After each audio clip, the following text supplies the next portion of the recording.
Hello friends, welcome back. चले, आज हम बेटा स्टार्ट करने जा रहे हैं बैलेंस शीट कि कंपनीज के केस में बैलेंस शीट बनती कैसे है। बड़े ध्यान से देखिएगा, बहुत ही इंपॉर्टेंट टॉपिक है और इस पे क्वेश्चन एग्जाम में डायरेक्टली और इनडायरेक्टली पूछा जाता है। और पूरी कॉर्पोरेट अकाउंटिंग करने के लिए, कंपनी अकाउंट्स करने के लिए बैलेंस शीट का आना तो वैसे भी आपको जरूरी है। आइए शुरू करते हैं। सी शेड्यूल 3 कंपनीज एक्ट 2013 के हिसाब से ये फॉर्मेट है। पार्ट 1 पहले बनता है बैलेंस शीट। देखिए, इसके दो पार्ट हैं। वन इज द पार्ट 1 जो कि है हमारी बैलेंस शीट, और part 2 which is the SOPL statement of profit and loss. तो आज मैं आपको बैलेंस शीट बनाना सिखा रहा हूँ, ना कि एसओपीएल। इस लेक्चर में हम सारी बातें जो है वो बैलेंस शीट के ऊपर करेंगे। पहले बैलेंस शीट बनती है, फिर एसओपीएल बनता है। जनरल आपकी प्रैक्टिस होती है, पहले आप पी&एल बनाते हैं फिर बैलेंस शीट, लेकिन इसमें पहले बैलेंस शीट बनता है और फिर एसओपीएल। नाउ बैलेंस शीट कैसे बनानी है? एक फॉर्मेट आप बनाएंगे, पर्टिकुलर्स, नोट नंबर, अमाउंट। मैं आपको एडवाइस करूंगा कि आप आमने सामने के पेजेस ले लें, आमने और सामने के दो पेजेस ले लें। और जो आपका लेफ्ट वाला पेज है उस पे ऐसे बनाए, particulars, note number, amount. Left side पे मैं लायबिलिटी रखूंगा, राइट साइड पे असेट्स। वैसे प्रैक्टिकली जो है वो ऊपर नीचे आता है, ऊपर लायबिलिटी नीचे असेट्स। जिनके रजिस्टर थोड़े बड़े हैं वो एक ही पेज पे लेफ्ट वाली साइड पे भी काम चला सकते हैं, ठीक है। ऊपर लायबिलिटी आ जाएगा, नीचे असेट्स आ जाएगा। बट जिनके छोटे रजिस्टर्स हैं वो लेफ्ट पे लायबिलिटी लिखे, राइट में असेट्स लिखे। स्टार्ट करें। सबसे पहला फर्स्ट हमारा होता है बेटा इक्विटी एंड लायबिलिटीज। बड़ी पेशेंस के साथ आपने सारी चीजें सुननी है, तभी आपको मेरी बातें समझ में आएंगी। जहां पेशेंस आपने लूज किए वहां पर सारी बातें खत्म। Equity and liabilities. अब इसके अंदर सबसे पहली चीज आती है shareholders funds. Shareholder funds. Shareholder funds में the very first thing is share capital. क्या होता है, कैसे आएगा, क्यों आएगा, सब बताऊंगा डिटेल। अभी मोटा मोटा बात कर रहे हैं सिर्फ। नेक्स्ट आता है हमारा रिजर्व एंड सरप्लस। दो थर्ड चीज भी आती है बट वो इररेलेवेंट है एग्जामिनेशन पॉइंट ऑफ व्यू से। एप्लीकेशन, सॉरी, एप्लीकेशन नहीं, money received against share warrant।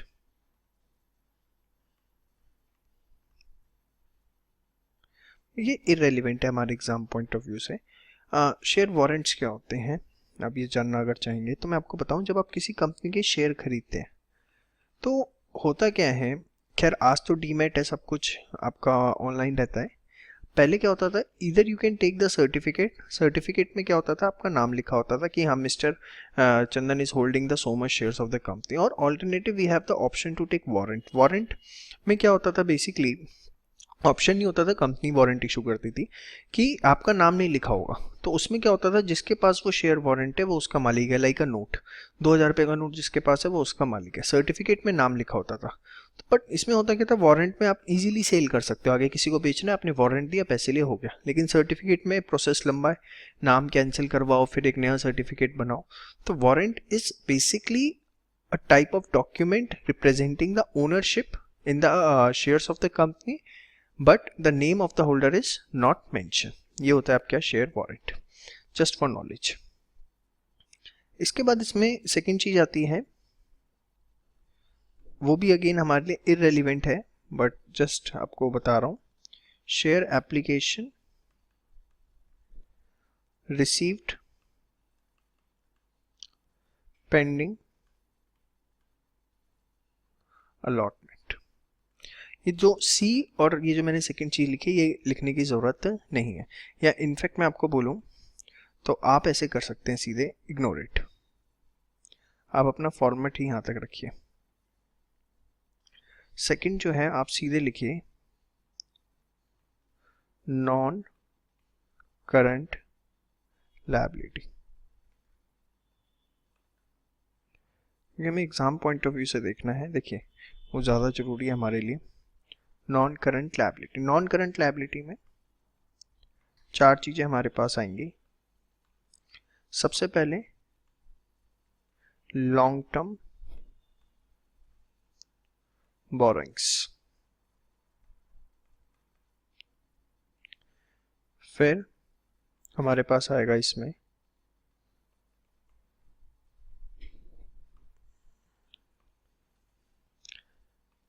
Deferred tax liability. अब ये क्या होती है सब आपको एक एक करके बताऊंगा, एक बार बस आप नोट करिए इसे साथ साथ, कोई भी चीज नहीं छूटेगी बेटा, बोल दिया ना, नहीं छूटेगी। फिर अदर नॉन करंट लायबिलिटीज,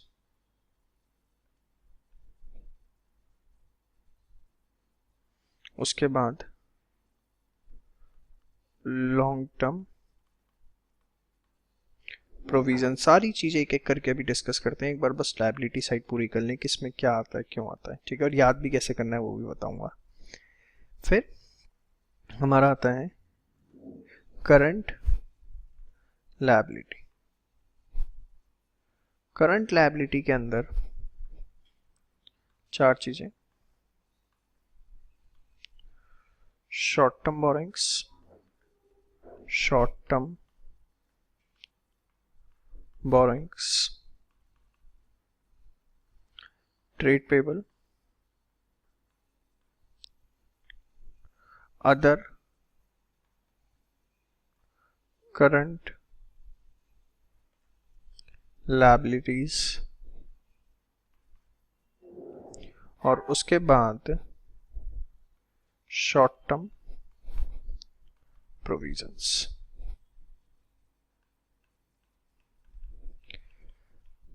और ये आपका बैलेंस शीट का यहाँ लायबिलिटी साइड का टोटल, इससे ज्यादा कुछ नहीं आएगा इसमें। सब बचा ही क्या है, सब समझ। अब एक एक करके सारे कंपोनेंट्स को समझते हैं, जस्ट आप इतना नोट डाउन करके अभी छोड़ दीजिए, ठीक है। असेट्स इसके नीचे आते हैं, अब वो हम बाद में देखेंगे, पहले इतना समझ लेते हैं। उसके बाद क्या बोलते हैं हमारा एसओपीएल, और फिर हमारे नोट्स टू अकाउंट्स। तो जिन्होंने प्लीज लेफ्ट साइड लायबिलिटी और राइट साइड असेट रखा है वो तो राइट साइड में ही बनाएंगे, जिन्होंने बड़ा पेज रखा है वो सारा नीचे का स्पेस उनके लिए असेट्स के लिए, ठीक है। उसके बाद एक पेज छोड़ करके, मतलब जहां आपकी बैलेंस शीट खत्म होगी उससे एक पेज छोड़ करके, दैट इज फॉर हमारा एसओपीएल जो हमें बनाना सीखना है आगे। उसके बाद हमारे बनेंगे नोट्स टू अकाउंट्स, एक पेज छोड़ करके वो एक पेज एसओपीएल के लिए, ठीक है। नोट्स टू अकाउंट्स हमें बनाने हैं। अब नोट्स टू अकाउंट्स कैसे हैं क्या है सारी चीजें बताता हूँ। सबसे पहले बेटा शेयर कैपिटल, नोट नंबर 1। जितने यहाँ पे बनेंगे प्रैक्टिकली उतने नोट्स नहीं बनते, प्रैक्टिकली इन द सेंस जब आप क्वेश्चन कर रहे होंगे, यहाँ मेरे को डिटेल में सब कुछ पढ़ाना है, कुछ छूट ना जाए, इसलिए थोड़ा सा आपको लेंदी लग सकता है। तो नोट नंबर 1 हमारा क्या है, शेयर कैपिटल। अब शेयर कैपिटल का नोट कैसे बनता है, क्या आता है इसके अंदर क्या नहीं आता, ये देखते हैं। सबसे पहले हम इसमें लिखते हैं ऑथोराइज्ड शेयर कैपिटल। क्या होती है authorised share capital? The maximum share capital that can be issued by the company. हाँ है ना, निकम्मो भूल गए। तो इसमें दो होंगे हमारे पास, इक्विटी शेयर कैपिटल, और ये सब प्रेजेंटेशन पर्पस से होती है। तो जितने भी शेयर्स हैं ऑफ फेस वैल्यू रुपीस जितना भी है ईच, और ये आपने डिटेल सेक्शन के अंदर या अमाउंट सेक्शन के अंदर भी आप लिख सकते हो, कोई दिक्कत ऐसी नहीं, या डिटेल में लिखते हैं। चलो पहले फिर प्रेफरेंस शेयर कैपिटल, जिसमें हमारे पास इतने नंबर ऑफ शेयर्स हैं ऑफ फेस वैल्यू रुपीस ना ईच, और ये आपके पास जो भी अमाउंट आएगा उसके नीचे डबल लाइन डाल देंगे, क्योंकि ऑथोराइज्ड कैपिटल जो हम लिखते हैं वो सिर्फ प्रेजेंटेशन पर्पस से लिखते हैं, टोटलिंग में से कंसिडर नहीं किया जाता। फिर हमें लिखना है बेटा issued, subscribed and paid up capital. देखो वैसे तो इसके बहुत बाइफर्केशन हो सकते हैं आगे, ठीक है, but exam point of view से हम रहेंगे ज़्यादा तो अच्छा रहेगा, ठीक है। तो इसके लिए हमें क्या लिखना है, सबसे पहले ध्यान से देखें, called up capital. Called up कैसे, जितने नंबर ऑफ शेयर्स हैं ऑफ फेस वैल्यू इतना ईच, कितना कॉल्ड अप है। हो सकता है फुली कॉल्ड अप हो तो 10 रुपये कॉल्ड अप आ जाएगा, 10 का शेयर है 8 रुपये कॉल्ड अप है तो 8 आ जाएगा, ठीक है। तो ये आपने यहाँ पर मेंशन कर दिया जो भी अमाउंट है। इसमें से आप माइनस कर देंगे जो भी अगर कॉल्स इन अरियर्स का अमाउंट है। किसका अमाउंट है, कॉल्स इन अरियर्स, वो आप इसमें से क्या कर देंगे, माइनस कर देंगे। और अगर ये रुकिए,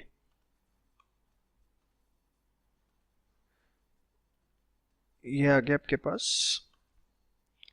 पेड अप कैपिटल, क्या बोलते हैं हम इसे, पेड अप कैपिटल। उसमें आप ऐड कर देंगे अगर किसी भी तरीके का हमारे पास शेयर फोर फीचर का बैलेंस है अगर, तो उसमें उसे हम ऐड कर देंगे, ठीक है। तो ये है हमारा फर्स्ट सेक्शन शेयर कैपिटल। देखने में बड़ा लग सकता है कुछ भी नहीं है ऐसा। सबसे पहले हमें रिप्रेजेंट करनी है क्या, ऑथोराइज शेयर कैपिटल। ये जस्ट प्रेजेंटेशन पर्पज से होती है, इसका और कोई रोल नहीं होता, वो आपने लिख दिया यहाँ पे, ठीक है। उसके बाद issued, subscribed and paid up capital. इसमें कॉल्ड अप कैपिटल आपने लिखी जो भी है, उसमें से क्या किया, कॉल्स इन एरियर को माइनस किया, पेड अप कैपिटल आ गया, उसमें शेयर फॉर फीचर ऐड, तो ये हमारा आ गया। समझ में आई बात, श्योर। इस तरीके से हमारा फर्स्ट बनता है। अब इसके बाद अगर हम बात करें, next is are reserve in surplus. जितने भी रिजर्व इन सरप्लस है वो इसके अंदर आएंगे। मैं इंक चेंज कर लेता हूँ, ज़्यादा बेटर रहेगा आपको। नोट नंबर 2, एक के नीचे एक बनाते चलना है हमें। Reserves and surplus, all types of reserves, whatever it is, whether it is general reserve, ठीक है, whether it is capital reserve, whether it is P&L, ठीक है, whether it is debenture, redemption reserve, all types of reserve we have to write here.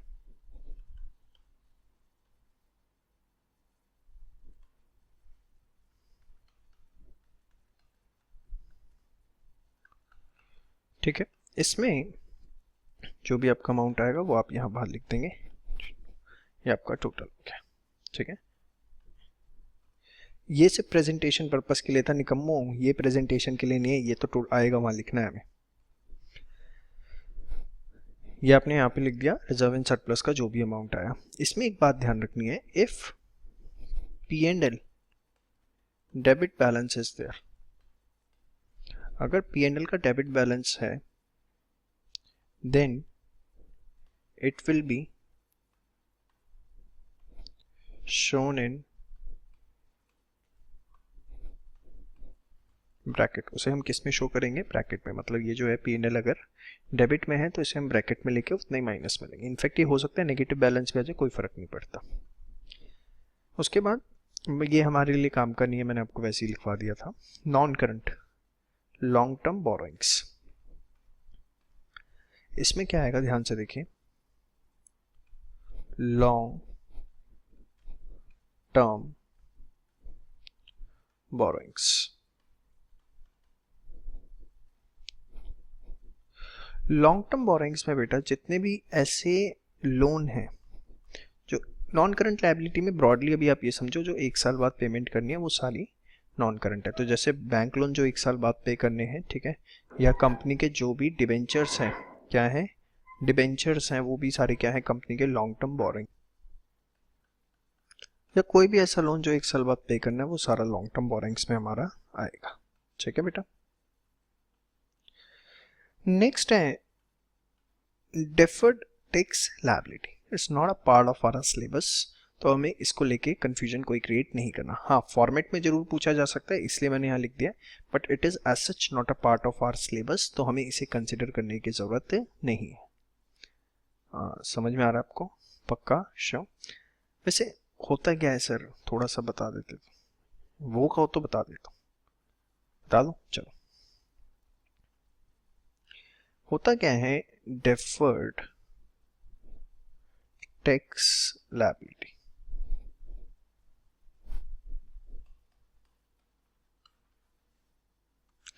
देखो क्या होता है, जैसे हम अकाउंटिंग करते हैं नॉर्मल, ठीक है, अपने एक्सपेंसेस लिखे, इनकम लिखे, और हमने क्या निकाल लिया, अपने प्रॉफिट्स, ठीक है। इस जो अकाउंट से हमारे प्रॉफिट्स आते हैं उन्हें हम बोलते हैं बुक प्रॉफिट्स। क्या? Book profits. फिर हमें जो बुक प्रॉफिट आते हैं ना, उस पे इनकम टैक्स नहीं देना होता। इनकम टैक्स के आप आगे जाके पढ़ेंगे, अपने लॉ हैं, अपने कानून है प्रॉफिट निकालने के, ठीक है, और वो जो प्रॉफिट आते हैं उस पे आपको टैक्स देना पड़ता है।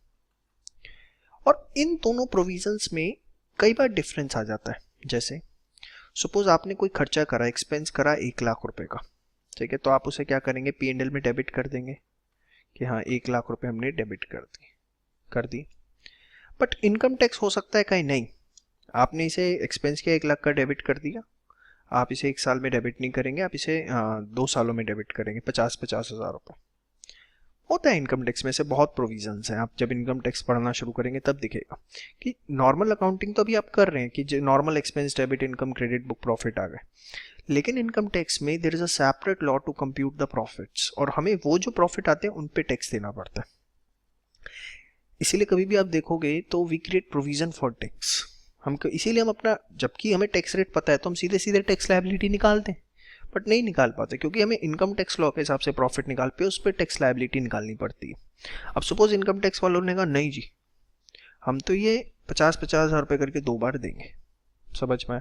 तो होगा क्या, या सपोज, तो अब जैसे 1 लाख आपने एक्सपेंस दिखाया, यहाँ कितना दिखाना है, 50 हजार, तो होने क्या वाला है इनकम टैक्स के पॉइंट ऑफ व्यू से, क्योंकि आपने एक्सपेंस कम दिखाया, आपके प्रॉफिट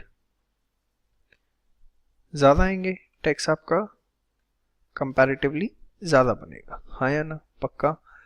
फ्यूचर में जाके अल्टीमेटली इट गेट सेटल्ड, क्योंकि यहाँ तो आपने एक बार में 1 लाख एक्सपेंस दिखा दिया, इससे अगले साल नहीं दिखाओगे, अगले साल यहाँ पर आप 50 हजार रुपये 2 बार दिखाओगे। तो इस साल क्या होगा, फर्स्ट ईयर के अंदर अगर आप देखो, जो फर्स्ट ईयर है, ठीक है, फर्स्ट ईयर के अंदर क्या होने वाला है, फर्स्ट ईयर के अंदर, क्योंकि इसमें मैंने एक्सपेंस 1 लाख दिखाया है, यहाँ पे मैंने एक्सपेंस 50 हजार दिखाया है, तो मेरे प्रॉफिट ज्यादा आएंगे, टैक्स मेरा ज्यादा बनेगा। हाँ या ना? पक्का? इन वाइस वर्सा केस, अगर सपोज इनकम का केस होता, कोई इनकम आई 1 लाख रुपए की, आपने क्रेडिट कर दी, टैक्स वाले कह रहे हैं नहीं, इसको भी आपको 2 बारी में दिखाना है, 50 हजार करके दिखाना है, ठीक है। तो होगा क्या, ईयर वन में यहाँ पे आपने इनकम कम दिखाई है, इनकम कम दिखाई है तो टैक्स भी आपका कम बनेगा। यस और नो? पक्का? जबकि इनकम आपको 1 लाख पूरी दिखानी थी, तो इनकम अगर आप अकाउंट्स के हिसाब से चलते तो 1 लाख दिखाते, 1 लाख दिखाते तो आपकी इनकम ज़्यादा आती, टैक्स ज़्यादा बनता, बट उनके अपने लॉ हैं, जैसा वो कहेंगे वैसा करना पड़ेगा। तुम अगर दिन को रात कहोगे तो रात कहेंगे, वही वाली बात है। तो सी होता क्या है, अब जैसे आपने कोई एक्सपेंस है, जितना एक्चुअल हुआ अकाउंट्स में तो आप पूरा दिखा देते हैं, इनकम टैक्स वालों ने बोला नहीं 2 बार में दिखाना है, तो पहले साल में गड़बड़ आती है। गड़बड़ क्या आती है, एक्सपेंस कम दिखाया, प्रॉफिट ज्यादा, टैक्स ज्यादा आया, जबकि बुक्स के हिसाब से उतना टैक्स नहीं बनता, क्योंकि 1 लाख रुपए हम एक्सपेंस दिखाते बुक्स के हिसाब से। सेम वे इनकम 1 लाख रुपए दिखाई, कायदे से टैक्स ज्यादा बनना चाहिए था, लेकिन उन्होंने कहा नहीं 50 हजार, तो टैक्स कम बना, इनकम कम दिखाई। तो अगर टैक्स ज्यादा बन जाता है, तो जितना टैक्स आपका ज्यादा बन गया उसको हम बोलते हैं डेफर्ड टैक्स असेट, और अगर टैक्स कम बना तो उसको बोलते हैं डेफर्ड टैक्स लायबिलिटी। क्यों बोलते हैं डेफर्ड टैक्स लायबिलिटी? यार इनकम 1 की जगह 50 दिखाई है, अगले साल तो दिखानी पड़ेगी ना ईयर 2, तब मरेंगे, तब टैक्स ज्यादा बन जाएगा, पहले साल ही ले लेता। हाँ या ना? तो बेसिकली अब जितना आपका ये टैक्स कम बना, अगर आप 1 लाख दिखाते हैं तो सपोज 30% के हिसाब से आपका 30,000 टैक्स बनता, बट यहाँ आपने 50,000 दिखाया तो 30% से आपका 15,000 रुपये टैक्स बना। तो जितना टैक्स आपका कम बना वो आपकी लायबिलिटी है, क्योंकि अगले साल वो पे करनी पड़ेगी। This is what called as deferred tax liability, और this is what called as, अगर टैक्स ज़्यादा बना तो डेफर्ड टैक्स असेट। नहीं आया समझ? पक्का आया तो ठीक है, नहीं आया तो ठीक है, जस्ट फॉर रेफरेंस आपको सिखा दिया कि होता क्या एग्जैक्टली, हमारे सिलेबस का पार्ट नहीं है। चलिए, डेफर्ड टैक्स लायबिलिटी हमें नहीं देखनी। उसके बाद है other non current liabilities.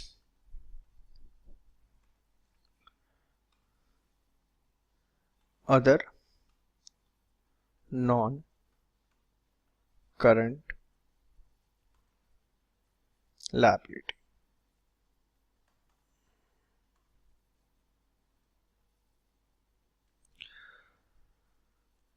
Other non current liability में क्या आता है? लोन के अलावा जो लायबिलिटी लॉन्ग टर्म नेचर के, लाइक ट्रेड पेबल है कोई, जो आपको आफ्टर 1 ईयर पे करना है, 1 साल बाद क्रेडिटर है, उनको 1 साल बाद पेमेंट करनी है गुड्स के या बिल्स पेबल है, तो वो सारा अदर नॉन करंट लायबिलिटी है। एक भी क्वेश्चन में एक भी आइटम आपको देखने को इसकी नहीं मिलेगी, नहीं मिलेगी। नेक्स्ट है long term provisions. Long term provisions, long term provisions की अगर आप बात करें बेटा, तो इसमें आते हैं प्रोविजंस फॉर रिटायरमेंट बेनिफिट्स। जो आपके यहाँ एम्प्लॉयज काम कर रहे हैं उनका आप पीएफ बनाते हैं, ग्रेचुटी बनाते हैं, ठीक है, रिटायरमेंट फंड बनाते हैं, तो उसके लिए जो भी प्रोविजन बना रहे हैं that is provision for retirement benefits, long term provisions के अंदर वो शो किए जाएंगे। जितने एग्जांपल दे रहा हूँ मोर देन सफिशिएंट है एग्जामिनेशन पॉइंट ऑफ व्यू से, और कुछ नहीं सोचना, ठीक है। एग्जाम्पल ग्रेचुटी के लिए, प्रोविडेंट फंड के लिए, ठीक है, या पेंशन के लिए। ग्रेचुटी क्या होता है? रिटायरमेंट के टाइम पे एक वन टाइम पेमेंट की जाती है एम्प्लॉयज़ को, ग्रेचुटी को वैसे हम गिफ्ट बोलते हैं। प्रोविडेंट फंड क्या होता है? इसके अंदर एम्प्लॉयर और एम्प्लॉय दोनों मिलकर एक फंड तैयार करते हैं, एम्प्लॉय भी अपनी सैलरी से कुछ कटवाता है, एम्प्लॉयर एडिशनल कंट्रीब्यूट करता है ताकि रिटायरमेंट अच्छे से कट सके, ठीक है। और पेंशन फंड खैर आज के टाइम में तो देखने को ही मिलता ही नहीं, अगर बहुत रेयर किसी ऑर्गेनाइजेशन में होता है। तो ये बेसिकली है। इसके बाद अगर आप बात करें करंट लायबिलिटी में, short term borrowings, short term borrowings, short term borrowings में क्या आएगा? इसमें बेसिकली आएगा आपका बैंक ओवरड्राफ्ट, समझ में आया, या शॉर्ट टर्म लोन्स अगर इस तरीके से, या एक चीज होती है कैश क्रेडिट। ये क्या है सर कैश क्रेडिट? बताओ, बैंक ओडी और कैश क्रेडिट में डिफरेंस। बैंक ओडी पता है? हाँ, जितना पैसा बैंक में जमा करवाया उससे ज़्यादा विड्रॉ कर सकते हो। तो बेटा वो पिताजी थोड़े लग रहे हमारे कि जितना जमा करवाया उससे ज़्यादा निकाल लो। वो कुछ ना कुछ सिक्योरिटी मांगते हैं हमसे कि आप ये सिक्योरिटी रखिए तब आपको हम ओवरड्राफ्ट अलाउ करेंगे। फॉर एग्जांपल मैंने अपनी प्रॉपर्टी रखी एक 50 लाख की, तो उसने मुझे ओडी लिमिट दे दी 40 लाख की कि अब आप जितना जमा है उससे एक्सेस में 40 लाख तक निकाल सकते हैं। सिक्योरिटी रखी हुई है उनके पास। तो एज ए सिक्योरिटी आपको कुछ ना कुछ रखना पड़ता है। तो जब एज ए सिक्योरिटी आप अपने स्टॉक को रखते हो, एज ए सिक्योरिटी अपने स्टॉक को रखते हो, मतलब ये नहीं होता अपने जो बिजनेस में स्टॉक पड़ा हुआ है वो सारा पैक करके उनके पास ले जाते हो।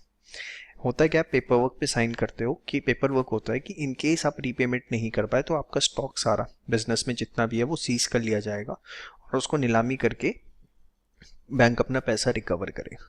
तो अगर स्टॉक को एज ए सिक्योरिटी देके हमने लिमिट ली है ओवरड्राफ्ट, तो वो कहलाती है कैश क्रेडिट। बट स्टॉक के अलावा अगर हमने एक्सेस विड्रॉल फैसिलिटी ली है, स्टॉक के अलावा किसी और चीज को सिक्योरिटी रख के हमने एक्सेस विड्रॉल फैसिलिटी ली है, तो वो क्या कहलाता है? Bank overdraft. दोनों रिप्रेजेंट करते हैं excess withdrawal facility. Bank OD is excess withdrawal facility against security other than stock. जबकि यही चीज CC limit cash credit excess withdrawal facility against security of stock. समझ में आया शो? चलिए, तो यह है शॉर्ट टर्म बोरिंग्स। इसके बाद ट्रेड पेबल्स सब बताएंगे। ट्रेड पेबल्स में क्या आएगा? अरे निकम्मो, क्रेडिटर्स और bills payable. Very good, trade payables. ऐसे अंडरलाइन नहीं करना, ये तो तुम्हें समझाने के लिए कर दिया। क्रेडिटर्स और बिल्स पेबल।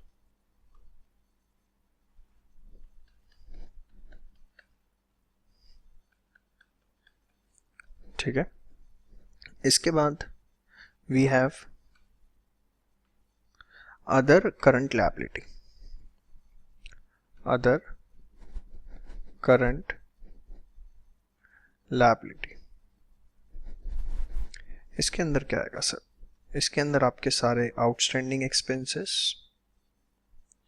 सारी प्रीपेड इनकम्स, वो आपके लिए क्या है? Other current liability.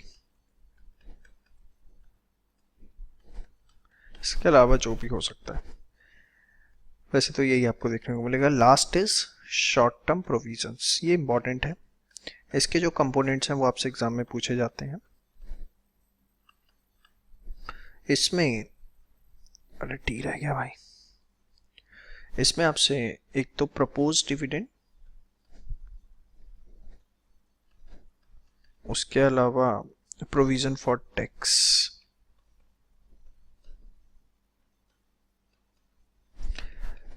Minus advance tax. अब ये क्या मैं आपको बताऊंगा अभी।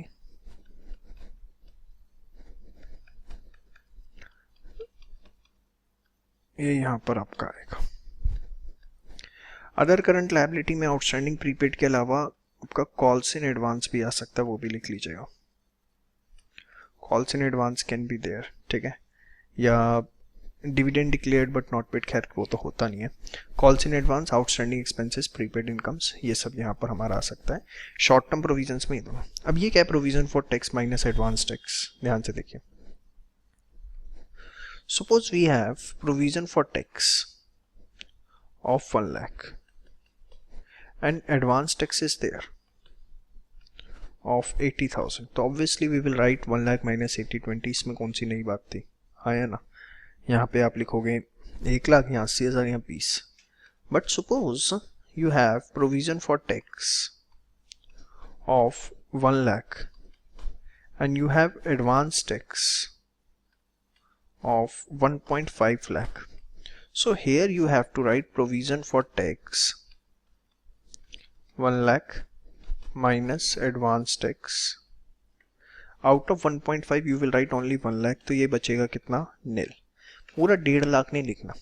जो बैलेंस ऑफ 50,000 है ना एडवांस टैक्स का, वो हम असेट साइड दिखाएंगे।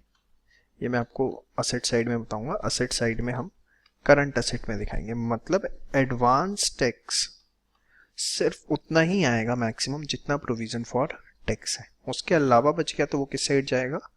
असेट साइड जाएगा। समझ में आया? तो इस पे मैं लिख दो maximum to the extent of provision for tax. समझ में आ गया? श्योर। तो ये था हमारा शॉर्ट टर्म प्रोविजंस। ये हमने पूरी लायबिलिटी साइड अपनी कंप्लीट की। देखो याद करना कुछ नहीं है, नॉन करंट लायबिलिटी। अब डॉल याद रखो, DOL, पहला तो याद ही रहेगा लॉन्ग टर्म बोरोइंग। उसके बाद डॉल है deferred tax liability, other non current और लॉन्ग टर्म प्रोविजन। देखो इस पे कोई चीज़ नहीं पूछी जा सकती आपसे, लेकिन आपको चारों कंपोनेंट पता होने चाहिए और लिखने सीक्वेंस में, आगे पीछे नहीं लिख सकते। आपको मैं ये बात बता दूं, एग्जाम में उसने पूछा what are the components of non current liability, you need to mention all the four in a sequence. कैसे याद रखना है, एल याद रहेगा, फिर डॉल, ये याद हो गया। तो लॉन्ग टर्म बोरोइंग की जगह अगले में देखो क्या आ रहा है, शॉर्ट टर्म बोरोइंग। यहाँ था लॉन्ग टर्म प्रोविजन, यहाँ क्या आ रहा है, शॉर्ट टर्म प्रोविजन। यहाँ क्या था, अदर नॉन करंट लायबिलिटी, यहाँ क्या था, अदर करंट लायबिलिटी, हाँ या ना। और बस एक डिफरेंस है, यहाँ डेफर्ड टैक्स लायबिलिटी था, वहां उसकी जगह क्या है हमारे पास, ट्रेड पेबल। वो तो हमें वैसे भी याद रहेगा, क्रेडिटर डेटर। तो ये हमारी लायबिलिटी साइड पूरी बैलेंस शीट की कंप्लीट होती है। होपफुली आपको मेरी सारी बातें जो है वो बहुत अच्छे से समझ में आई। आप इसे नोट डाउन कर लीजिए, एंड नोट डाउन करते हुए ध्यान रखिए प्लीज़, ये जहाँ बैलेंस शीट के नीचे अभी हमें असेट लिखना है, उसके बाद एक पेज छोड़ेंगे, फिर नोट्स टू अकाउंट्स बनाना शुरू करेंगे। समझ में आया, नहीं तो दिक्कत हो जाएगी। ठीक है, अब अगली वीडियो में मैं आपके साथ असेट्स के ऊपर डिस्कशन करता हूँ। असेट्स पे हमारा 10 नंबर से नोट्स बनने शुरू। यहाँ तक प्लीज़ एक बार रिवाइज करके ही आप असेट वाली जो वीडियो है वो देखना शुरू करें। कोशिश करें यहाँ तक सारी बातें आपको दिमाग में अच्छे से बैठ जाएं, याद हो जाएं जितनी हो सके। Thank you.